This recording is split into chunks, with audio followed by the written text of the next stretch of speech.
Dungan sa padayong validation sa gisumiti na sa kapulisan nga listahan sa mga gitawag nga election areas of concern. Asa pipila na ka-eleksyon ang milabay nga nalakip ang maitom og Kiamba sa Sarangani Province sa listahan sa mga hugot gibantayan sa eleksyon. Naglaom si Sarangani Provincial Police Office Director Police Colonel Denry Francisco nga matanggal na kini sa listahan karong eleksyon 2025. Based on the BSKE 2023 elections, naging matahimik dito. Wala kaming na-record on the election-related incident. And we're hoping na gawin din yung dating nagawa namin na programa.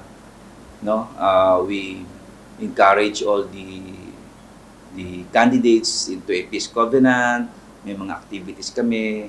Siguro it's one big help na nangyari sa amin. Kaya naging matahimik yung BSKE natin noong 2023. And hopefully, ganun pa rin. Kasi based on the history, wala naman na kaming kung ang pagbabasihan natin is yung nakaraang election, wala na kaming immediate concern.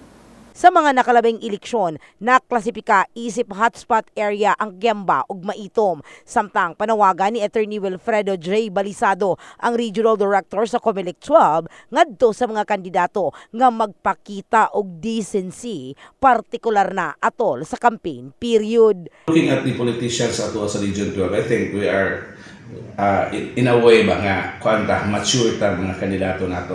Wala pa ta naabot ang punto nga kuan. I think we will maintain it that way.